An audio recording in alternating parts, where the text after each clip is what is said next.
बगैर वजू किए आयतल कुर्सी आयत करीमा चारों कुल या दूसरे वजाइना वालों। पहले हजरत मोहम्मद सल्लल्लाहु अलैहि वसल्लम का यह फरमान सुन ले। नबी करीम सल्लल्लाहु अलैहि वसल्लम ने बगैर वजू आयतुल कुर्सी या दूसरे वजाइना के बारे में क्या फरमाया है। बिस्मिल्लाह रहमान रहीम। क्या आयत कुर्सी आयत करीमा और चारों कुल वजू किए बगैर पढ़ी जा सकती हैं? इस वीडियो में यह तमाम मालूमात फहम की जाएंगी, मगर पहले जान लीजिए कि आयतल कुर्सी को वजू करके पढ़ा जाए तो अल्लाह ताला पढ़ने वाले को 40 साल की इबादत का सवाब अता फरमाता है, 40 दर्जा बुलंद करता है और 40 होरे अता फरमाता है। अगर आयतल कुर्सी को पढ़कर मरमन को हदियाना देता है कि वह क़यामत तक इसके लिए तस्बीह करें, 60 अंबिया का सवाब अता करता है और इसकी कब्र में 40 शम्मा दाखिल करता है, जिससे इसकी कब्र रोशन हो जाती है। सुभान अल्लाह। एक बार एक शख्स अमीरुल मोमिनीन हजरत अली रजी अल्लाह ताला अहो के पास आया और कहा कि इसके बदन और मसाने से पीला पानी निकलता है, क्या इसका कोई इलाज है? अमीरुल मोमिनीन ने फरमाया, बगैर किसी दिरहम और दीनार के इसका इलाज है कि तुम आयतल कुर्सी को अपने बदन पर आयतल कुर्सी को पानी पर दम करके पियो और आयतल कुर्सी को अपने करीब रखो, इंशाअल्लाह शिफा मिलेगी। हाजत के लिए 40 मरतबा आयतल कुर्सी पढ़ो। टांगों के दर्द के लिए आयतल कुर्सी पढ़कर अपने टांगों पर मसा करो, इससे चलते वक्त दर्द नहीं होगा। आंखों की कमजोरी से बचने के लिए 7 मरतबा आयतल कुर्सी पढ़ो। जिसे प्यास से हलाक होने का खौफ हो वह 66 मरतबा आयतल कुर्सी पढ़े। दुश्मन से अमान और सलामती के लिए जमीन पर 40 मरतबा आयतल कुर्सी पढ़ो और यह मती दुश्मन के सामने डाल दो, इसके शर से सलामती होगी। सलामती की खातिर 7 मरतबा आयतल कुर्सी पढ़ो। मरहूम की कब्र पर 7 मरतबा आयतल कुर्सी पढ़ो। अल्लाह ताला कब्र पर रहमत नाजिल फरमाए का जेल से जल्द रिहाई के लिए 1000 मरतबा आयतल कुर्सी पढ़ो। मरीज की शिफा के लिए 3 दिन मुसलसल 101 मरतबा आयतल कुर्सी पढ़ो। सर दर्द के लिए 7 मरतबा आयतल कुर्सी पढ़ो। लोगों के दिलों में अच्छी नीयत से मोहब्बत पैदा करने के लिए 41 मरतबा पानी पर आयतल कुर्सी पढ़कर दम करो और पानी पिला दो। लोगों में सुलह करने के लिए जामिया मस्जिद के रास्ते की मट्टी पर आयतल कुर्सी पढ़ो और जिन लोगों के दरमियान सुलह करवानी हो इन पर डाल दो। काम में आसानी पैदा करने के लिए सूर अलम नसरा और आयतल कुर्सी 10 मरतबा पढ़ो। बच्चों को बला से बचाने के लिए 40 मरतबा आयतल कुर्सी पढ़ो और फिर लिखकर बच्चे के गले में डाल दो। नाजरीन, आयतल कुर्सी के फजल बहुत ज्यादा है और हम यहां इसके चंद खास फजल का जिक्र करेंगे। हर रोज सुबह शाम इसकी तिलावत चोर डाकुओं और आफत से हिफाजत का जरिया, हर वाजिब नमाज के बाद इसका पढ़ना रिस्क में फरवानी का बायस बनता है। अगर इसे लिखकर खेत में रख दिया जाए तो यह चोरी और नुकसान से बचाकर इसमें बरकत पैदा करता है। और हर रोज फर्ज नमाज के बाद इसकी तिलावत सांप बिच्छू और जिन्हों इंसान के शर से बच का सबब है, इसे घर में लिख कर रखने से भी चोरी से महफूज रहने में मदद मिलती है। अगर इसे दुकान में लिख कर रखा जाए तो वहां खैर और बरकत होगी। हर शख्स का सोते वक्त इसका पढ़ना फालिज से हिफाजत का जरिया है। नबी करीम सल्लल्लाहु अलैहि वसल्लम से मंसूब एक रवायत में है कि जो शख्स फर्ज नमाज के बाद आयतल कुर्सी की तिलावत करेगा, अल्लाह ताला इस पर निकाह रहमत फरमाए और आसमान से एक फरिश्ता भेजेगा जो दूसरे दिन तक इसकी तरफ नेकियां लिखता रहेगा और बुराइयों से चशमपोशी करेगा। दूसरी जगह यह भी बयान हुआ है कि जो आयतल कुर्सी पढ़ेगा वह इस शख्स की तरह होगा जिसने पैगंबरों के साथ रहकर जिहाद किया हो और शहीद हुआ हो, और मौत के बाद बगैर किसी फासले के जन्नत में जगह मिलेगी। इसकी तिलावत से फिक्रा फाका दूर होता है, अल्लाह की तरफ से आमान नामा मिलता है, रिज़्क में वसत होती है और अल्लाह अपने से इसके माल में इजाफा करता है। नबी करीम सल्लल्लाहु अलैहि वसल्लम ने फरमाया, अली आयतल कुर्सी में 50 कलमा है और हर कलमे में अल्लाह अजज वजल की तरफ से 50 बरकत है। आयतुल कुर्सी का मकाम एक पहाड़ की चोटी की तरह है।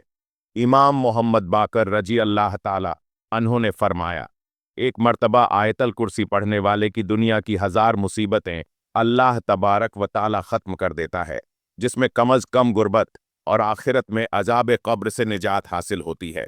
अबी बिन काब रजी अल्लाह ताला अन बयान करते हैं कि नबी करीम सल्लल्लाहु अलैहि वसल्लम ने उनसे सवाल किया कि किताब अल्लाह में सबसे अजीम आयत कौन सी है, तो वह बोले कि अल्लाह और इसके रसूल सल्लल्लाहु अलैहि वसल्लम को बेहतर इल्म है।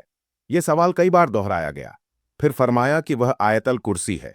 इन्होंने फरमाया, इल्म मुबारक हो इस ज़ात की कसम जिसके हाथ में मेरी जान है, इस आयत की ज़ुबान और होंठ होंगे। अर्श के पाए के पास अल्लाह ताला की पाकी बयान कर रहे होंगे। अब्दुल्ला बिन अबी काब रजी अल्लाह ताला अन्हो बयान करते हैं कि उनके वालिद के पास खजूर रखने की जगह थी। अब्दुल्ला रजी अल्लाह ताला अन्हो ने कहा कि मेरे वालिद इसका ख्याल रखते थे, तो एक दिन इन्होंने वहां खजूर कम देखी। इन्होंने इस रात पहरा दिया तो रात को जिन एक नौजवान की शक्ल में आया, मैं इसे सलाम किया और इसने जवाब दिया। वालिद ने इससे पूछा, तुम जिन हो या इंसान हो? इसने जवाब दिया कि मैं जिन हूं। इन्होंने कहा, अपना हाथ। तो इसने अपना हाथ हाथ दिया जो कुत्ते के हाथ की तरह था। मैंने कहा, क्या जिन इसी तरह पैदा किए गए हैं? इसने कहा कि जिन में तो मुझसे भी सख्त किस्म के जिन हैं। मैंने पूछा कि तुम्हें यह चोरी करने पर किसने उकसाया? इसने जवाब दिया, हमें यह इतल मिली कि आप सदका और खैरात पसंद करते हैं, तो हमने यह पसंद किया कि आपका माल हासिल करें। अब्दुल्ला बिन अबी ने इससे कहा, हमें तुमसे महफूज रखने के लिए क्या करना चाहिए? इसने जवाब दिया, यह आयतल कुर्सी है। फिर वह नबी करीम सल्लल्लाहु अलैहि वसल्लम के पास गए और सारा किस्सा बयान किया, तो नबी करीम सल्लल्लाहु अलैहि वसल्लम ने फरमाया कि इस खबीस ने सच कहा है। अबू जर रजी अल्लाह ताला अहो बयान करते हैं कि मैं नबी करीम सल्लल्लाहु अलैहि वसल्लम के पास आया तो आप मस्जिद में तशरीफ फरमा थे, तो मैं भी बैठ गया। नबी करीम सल्लल्लाहु अलैहि वसल्लम ने फरमाया, ए अबू जर, क्या तुमने नमाज पढ़ी? मैंने कहा, नहीं। तो नबी करीम सल्लल्लाहु अलैहि वसल्लम ने फरमाया, उठकर नमाज पढ़ो। मैंने उठकर नमाज अदा की, फिर बैठ गया। नबी करीम सल्लल्लाहु अलैहि वसल्लम ने फरमाया, ए अबूजर, इंसानों और जिन्नों के शर से पनाह तलब करो। मैंने रसूल अल्लाह सल्लल्लाहु अलैहि वसल्लम से कहा कि क्या इंसानों में भी शैतान होते हैं? नबी करीम सल्लल्लाहु अलैहि वसल्लम ने फरमाया, जी हाँ। मैंने कहा, नमाज का क्या? तो नबी करीम सल्लल्लाहु अलैहि वसल्लम ने फरमाया, यह अच्छा मौजू है, जो चाहे ज्यादा कर ले और जो चाहे कम कर ले। मैंने कहा, रोजे के बारे में नबी करीम सल्लल्लाहु अलैहि वसल्लम ने फरमाया, यह फर्ज है, इसका अजर दिया जाएगा और अल्लाह ताला के यहां और ज्यादा अजर मिलेगा। मैंने पूछा, ए अल्लाह के रसूल अल्लाह सल्लल्लाहु अलैहि वसल्लम, सदका तो आपने फरमाया इसका अजर दुगना से भी ज्यादा होता है। मैंने पूछा, कौन सा सदका बेहतर है? तो आपने फरमाया, कलील इशाया के मालिक का सदका देना या फिर फकीर को छुपा कर देना। मैंने पूछा, ए अल्लाह के रसूल अल्लाह सल्लल्लाहु अलैहि वसल्लम, सबसे पहला नबी कौन थे? तो आप सल्लल्लाहु अलैहि वसल्लम ने फरमाया, आदम अलसलाम। मैंने कहा, क्या वह नबी थे? नबी करीम सल्लल्लाहु अलैहि वसल्लम ने जवाब दिया, वह नबी मुकर्रम थे, अल्लाह ताला के साथ गुफ्तगू की थी। मैंने पूछा, ए अल्लाह के रसूल सल्लल्लाहु अलैहि वसल्लम, रसूलों की तादाद क्या है? तो आपने फरमाया, 310 से कुछ ज्यादा, एक चमे गफीर और एक मर्तबा। यह भी फरमाया कि 315। मैंने कहा, ए अल्लाह के रसूल सल्लल्लाहु अलैहि वसल्लम, आप पर चोर नाजिल किया गया है, इसमें सबसे अजीम क्या है? आपने फरमाया, आयतल कुर्सी। नाजरीन, अब चलते हैं अपने आज के सवाल की जानिब कि क्या बगैर वजू के आयतल कुर्सी आयत करीमा और चारों कुल पढ़ी जा सकती है। सबसे पहले जान ले कि वजू करना नमाज के लिए शर्त है, यानी जब भी नमाज अदा करनी हो तो इससे पहले वजू करना जरूरी है। अब सवाल यह है कि अगर किसी शख्स का वजू पहले से मौजूद हो और अगली नमाज का वक्त हो जाए तो क्या वह दोबारा वजू करेगा? तो जान ले कि अगर वजू का फासद करने वाला कोई अमल या चीज नहीं हुई है और इसे यकीन हो कि इसका वजू कायम है, तो इसे दोबारा वजू करने की जरूरत नहीं है। लेकिन याद रखें कि कुरान करीम की तिलावत के लिए वजू करना शर्त नहीं। एक शख्स बगैर वजू के चलते फिरते और रोजमर्रा के काम करते हुए कुरान पाक की तिलावत कर सकता है। अलबत्ता कुरान पाक को छूने, पकड़ने और देखकर तिलावत करने के लिए वजू शर्त है।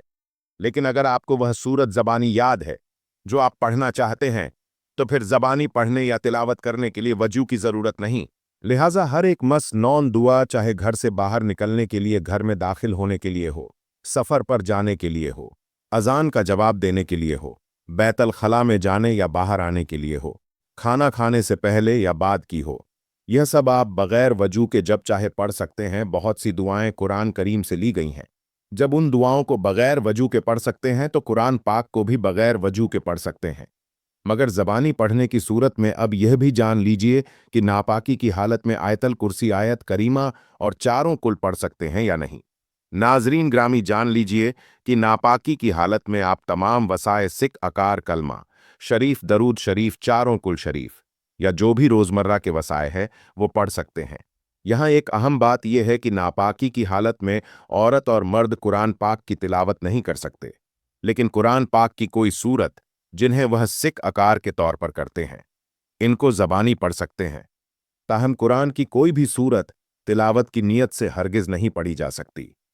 हजरात, अगर ये बाहर काम करने गए और इनके कपड़ों पर कीचड़ का पानी लग गया है तो यह तमाम हालत नापाकी की हालत है। इन हालतों में आप ज़बान सिक आकार और दीगर मजनून दुआएं पढ़ सकते हैं। कुछ लोग पूछेंगे कि अगर नापाकी की हालत में सिक आकार कर सकते हैं और बगैर वजू के भी पढ़ सकते हैं तो फिर दोनों में क्या फ़र्क है?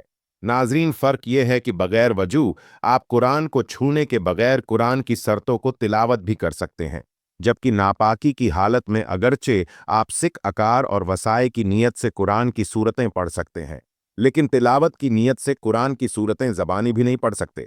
आखिर में यह बात बताते चले कि अगरचे बगैर वजू के आयतल कुर्सी, आयत करीमा, चारों कुल और दीगर सूरतें पढ़ सकते हैं और कुरान करीम को हाथ लगाए बगैर कुरान की तिलावत कर सकते हैं और इनका अजर सवाब भी मिलेगा। लेकिन अगर आप यह अमल बावजू होकर करेंगे तो इसकी फजीलत और दर्जा बगैर वजू के अमल से बुलंद होगा। लिहाजा कोशिश करें कि जब भी कुरान करीम की तिलावत करें तो बावज होकर करें, क्योंकि बावज रहना बचते खुद एक इबादत है और इस हालत में जो भी इबादत की जाए इसका अजर सवाब भी बढ़ जाता है। नाजरीन, अल्लाह ताला से दुआ है कि वह हमें रोज़ाना कुरान मजीद पढ़ने, नमाज पढ़ने और जिक्र अकार करने की तौफीक अता फरमाए और हमारा खात्मा ईमान पर फरमाए। आमीन या रब्बुल आलमीन। नाजरीन, अगर आपको यह वीडियो पसंद आई हो तो पराए कर्म वीडियो को लाइक करें, शेयर करें, चैनल को सब्सक्राइब करें और कमेंट बॉक्स में अल्लाह ताला के 99 नामों में से एक नाम जरूर लिखें। अगली वीडियो तक के लिए इजाजत दीजिए। अल्लाह हाफिज।